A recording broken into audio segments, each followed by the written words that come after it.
Crime Report 24.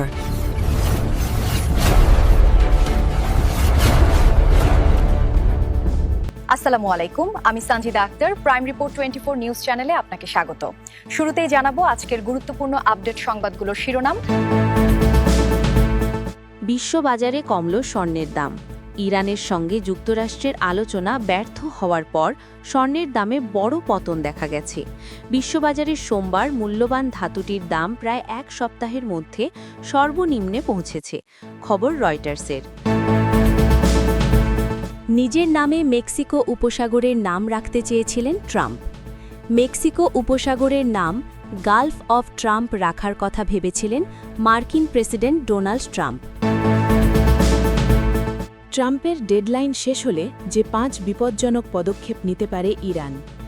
Trump মঙ্গলবার রাত 8টার মধ্যে ইরানকে হরমুজ প্রণালী খুলে দেওয়া বা চুক্তিতে আসার সময়সীমা দিয়েছেন। না হলে ইরানের অবকাঠামোতে বিধ্বংসী হামলার হুমকি দিয়েছেন তিনি, কিন্তু তেহরান নমনীয় হওয়ার কোনো ইঙ্গিতই দেয়নি।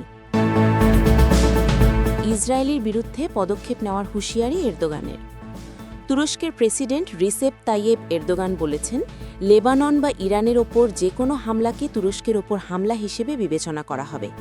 সেই সঙ্গে প্রয়োজনে ইসরায়েলের বিরুদ্ধেও পদক্ষেপ নেওয়া হতে পারে বলে সতর্ক করেন তিনি। ইন্ডিয়া টুডের প্রতিবেদন, ইরানের মূল শক্তি আসলে কোন জায়গায়?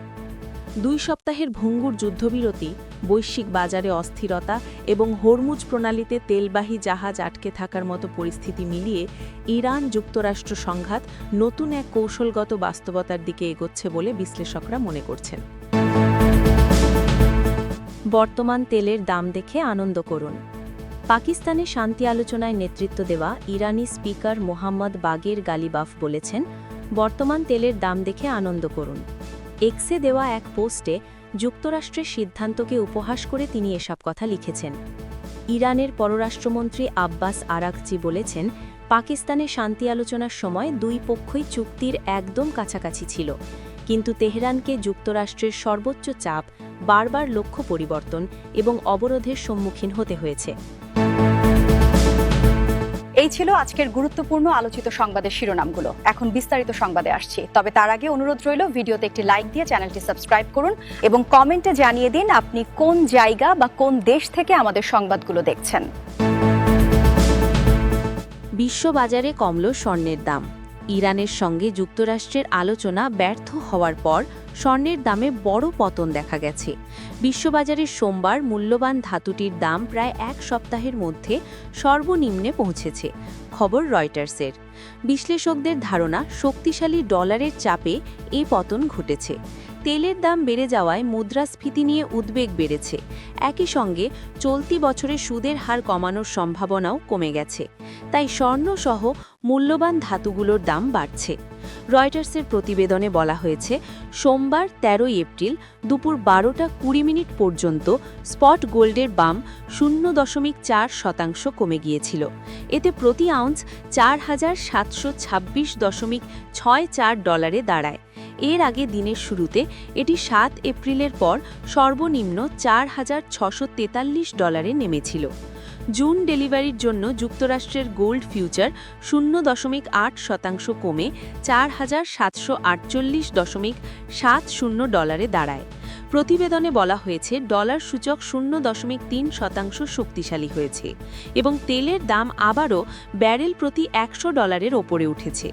এর মাঝে আবার যুক্তরাষ্ট্র হরমুজ প্রণালী অবরোধের প্রস্তুতি নিচ্ছে। স্বর্ণের দাম কমার পেছনে সেটি একটি কারণ হতে পারে। কেসিএম ট্রেডের প্রধান বাজার বিশ্লেষক টিম ওয়াটারার বলেন, শান্তি আলোচনার ব্যর্থতায় যুদ্ধবিরতির আশা ভেঙে গেছে, ফলে ডলার ও তেলের দাম বেড়েছে, যা স্বর্ণের ওপর আবার চাপ সৃষ্টি করেছে। 28 ফেব্রুয়ারি যুক্তরাষ্ট্র ইসরায়েল ইরান যুদ্ধ শুরুর পর থেকে স্পট গোল্ডের দাম 11% বেশি কমেছে। সাধারণত মুদ্রাস্ফীতি ও ভূরাজনৈতিক ঝুঁকি স্বর্ণের চাহিদা বাড়ায়, তবে উচ্চ সুদের হার স্বর্ণের মতো সুদবিহীন সম্পদের জন্য নেতিবাচক। শক্তিশালী ডলারের কারণে অন্যান্য মুদ্রাধারীদের জন্য ডলার নির্ধারিত স্বর্ণ কেনা আরও ব্যয়বহুল হয়ে ওঠে। ওয়াটারার বলেন, তেলের দাম $100 ওপরে উঠলেই কেন্দ্রীয় ব্যাংকগুলোর সুদের হার বাড়ানোর সম্ভাবনা সামনে আসে, যা স্বর্ণের পারফরম্যান্সকে দুর্বল করে। ব্যবসায়ীরা মনে করছেন, চলতি বছরে যুক্তরাষ্ট্রের সুদের হার কমানোর সম্ভাবনা খুবই কম, কারণ জ্বালানির উচ্চ মূল্য সামগ্রিক মুদ্রাস্ফীতি বাড়াতে পারে এবং মুদ্রানীতিতে শিথিলতার সুযোগ কমিয়ে দেয়। তাই চাপ পড়ছে মূল্যবান ধাতুগুলোর ওপর। নিজের নামে মেক্সিকো উপসাগরের নাম রাখতে চেয়েছিলেন ট্রাম্প।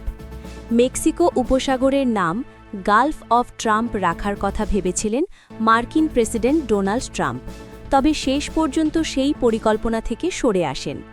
সম্প্রতি ফক্স নিউজকে দেওয়া এক সাক্ষাৎকারে তিনি জানান, এর আগে নিজের দ্বিতীয় মেয়াদের শুরুতে এক নির্বাহী আদেশের মাধ্যমে উপসাগরটির নাম গালফ অফ আমেরিকা উদ্যোগ নিয়েছিলেন। এই সিদ্ধান্তের প্রসঙ্গে ট্রাম্প বলেন, এখন এর নাম গালফ অফ আমেরিকা আমার কারণেই, ছোটখাটো কাজগুলোর একটি ছিল এটি। তিনি প্রশ্ন তোলেন, আমাদের যখন 93% উপকূল রয়েছে, তখন এটিকে কেন গালফ অফ মেক্সিকো বলা হবে? নামকরণের ধারণা কিভাবে এসেছে তা ব্যাখ্যা করতে গিয়ে ট্রাম্প স্বীকার করেন, এক পর্যায়ে তিনি নিজের নামেই এর নামকরণের কথা ভেবেছিলেন। তিনি বলেন, আমি একসময় ভাবছিলাম এটিকে গালফ অফ ট্রাম্প বলবো, কিন্তু পরে সেই সিদ্ধান্ত নেইনি। তিনি আরও বলেন, ভাবলাম বিষয়টি হয়তো ভালোভাবে নেওয়া হবে না। বাস্তবে মেক্সিকো উপসাগরের উপকূলের প্রায় 46% যুক্তরাষ্ট্রের নিয়ন্ত্রণে, যা ট্রাম্পের উল্লেখিত সংখ্যার তুলনায় অনেক কম। এর আগেও ট্রাম্প বিভিন্ন সময় জনপরিসর ও প্রতিষ্ঠানের নাম নিজের নামে রাখার প্রস্তাব দিয়েছেন। কিছু ক্ষেত্রে সেই প্রস্তাব বাস্তবায়িতও হয়েছে। গত অগাস্টে তিনি উল্লেখ করেছিলেন যে অনেকে ইতোমধ্যে কেনেডি সেন্টারকে ট্রাম্প কেনেডি সেন্টার বলে ডাকছেন, যা ডিসেম্বরের মধ্যে আনুষ্ঠানিকভাবে গ্রহণ করা হয়। এছাড়া তার প্রশাসন ইউএস ইনস্টিটিউট অফ পিসের নামও তার নামে পরিবর্তন করে।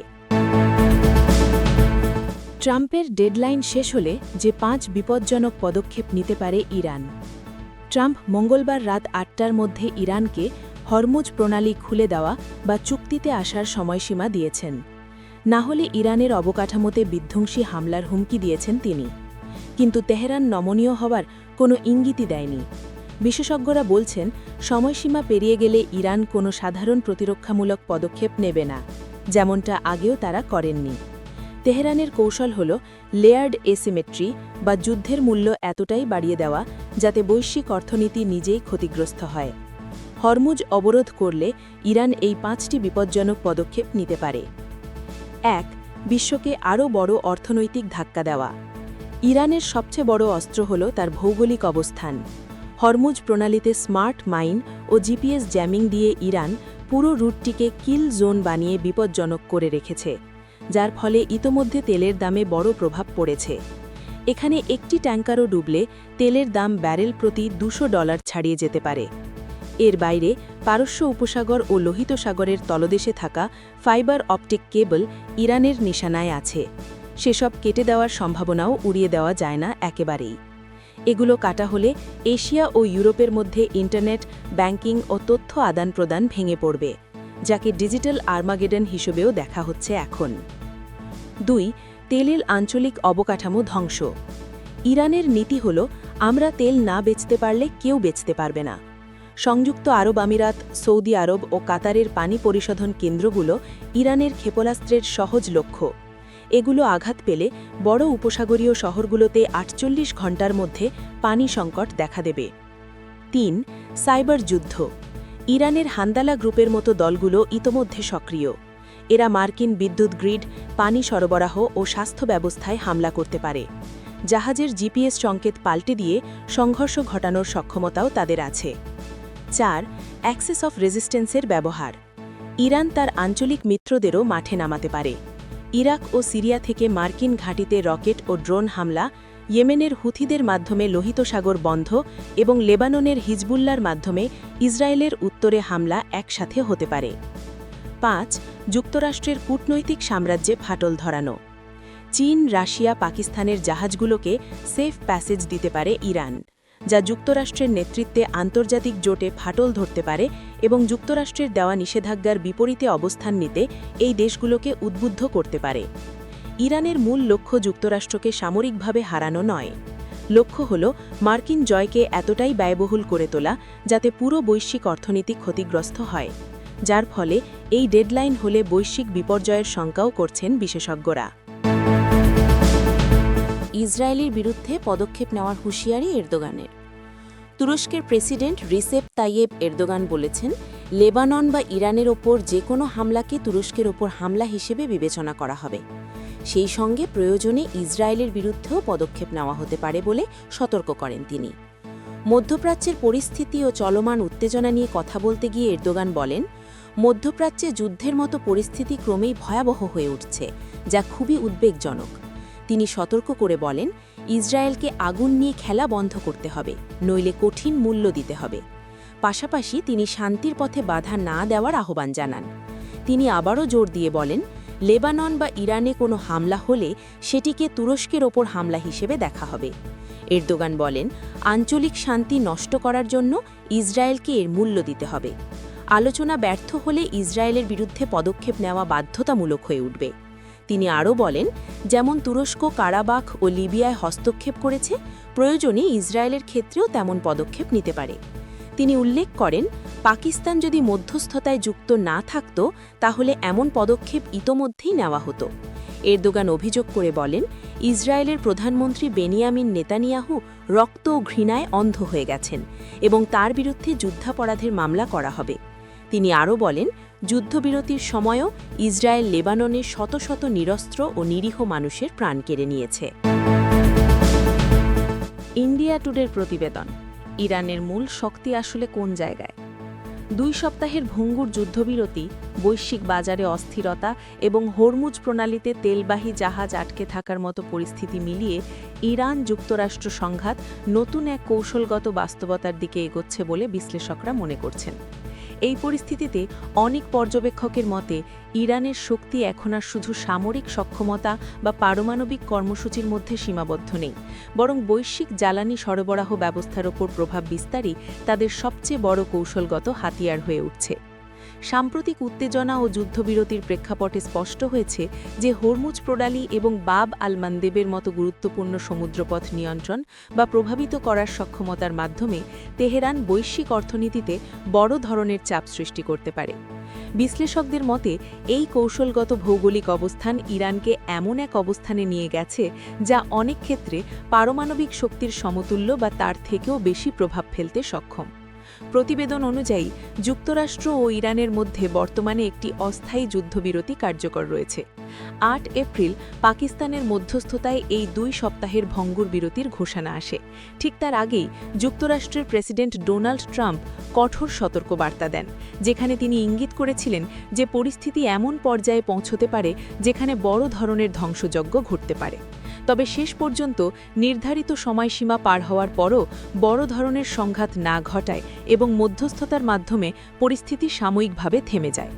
এই পুরো প্রেক্ষাপটে ইরান সামরিকভাবে সরাসরি বড় ধরনের পাল্টা আঘাত না করে বরং একটি কৌশলগত পদক্ষেপ গ্রহণ করে বলে দাবি করা হচ্ছে। সেটি হল গুরুত্বপূর্ণ সমুদ্রপথে চাপ সৃষ্টি করা। বিশেষ করে পারস্য উপসাগর থেকে বিশ্ববাজারে তেল রপ্তানির প্রধান রুট হরমুজ প্রণালীকে কেন্দ্র করে এই কৌশল প্রয়োগ করা হয়। বিশ্বে প্রতিদিন যে পরিমাণ তেল ব্যবহৃত হয় তার বড় একটি অংশ, প্রায় 1/5 হরমুজ প্রণালী দিয়ে পরিবাহিত হয়। সৌদি আরব, ইরাক, সংযুক্ত আরব আমিরাত এবং কাতারের মতো প্রধান জ্বালানি রপ্তানিকারক দেশগুলোর তেল এই রুটের ওপর নির্ভরশীল।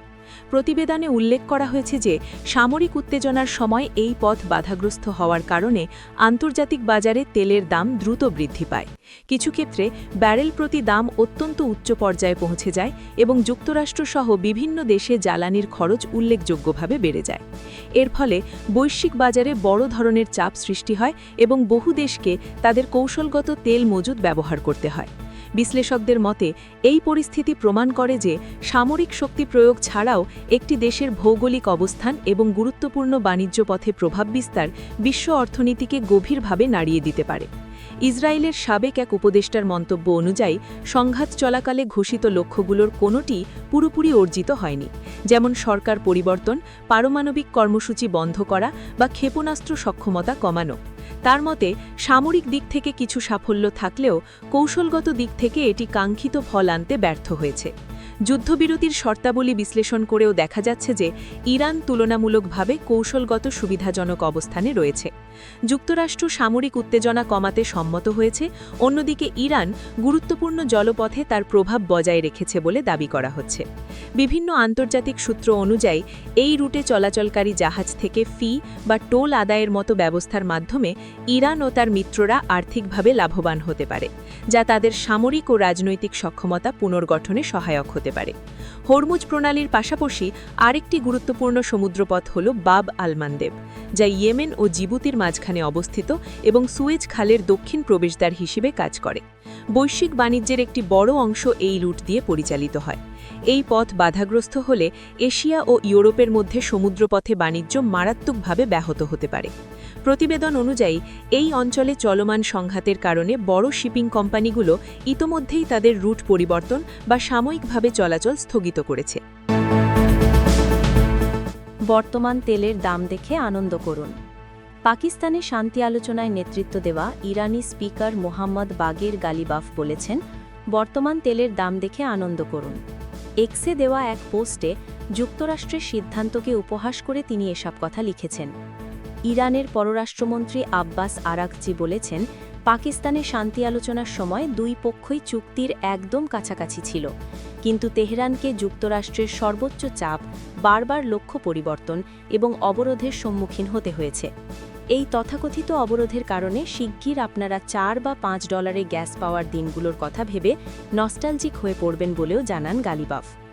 এর আগে ইরানি গণমাধ্যমে প্রকাশিত এক বিবৃতিতে গালিবাফ বলেন, ইরান কোনো হুমকির কাছে আত্মসমর্পণ করবে না। দেশটির নৌবাহিনী জানিয়েছে, দেশটির জলপথের দিকে এগিয়ে আসা যে কোনো সামরিক জাহাজের বিরুদ্ধে কঠোর ব্যবস্থা নেওয়া হবে। সম্প্রতি ইরানের ওপর যুক্তরাষ্ট্র নৌ অবরোধের ঘোষণা দেওয়ার পর তেলের দাম ব্যারেল প্রতি $103 ছাড়িয়ে গেছে। মার্কিন প্রেসিডেন্ট ডোনাল্ড ট্রাম্প ইরানের ওপর নতুন করে এই অবরোধের ঘোষণা দিয়েছেন। আন্তর্জাতিক বেঞ্চমার্ক ক্রুডের দাম রোববার 8% বেশি বেড়ে ব্যারেল প্রতি $103 ছাড়িয়ে গেছে। যুক্তরাষ্ট্র এবং ইরানি কর্মকর্তাদের মধ্যে যুদ্ধবিরতি আলোচনা ব্যর্থ হওয়ার পর ট্রাম্প রোববার ঘোষণা করেন যে মার্কিন নৌবাহিনী হরমুজ প্রণালীতে সব ধরনের জাহাজের প্রবেশ বা প্রস্থান আটকে দেবে। 6 সপ্তাহেরও বেশি সময় ধরে চলা যুদ্ধের পর ব্রেন্ট তেলের দাম ব্যারেল প্রতি $119 ছাড়িয়ে যায়।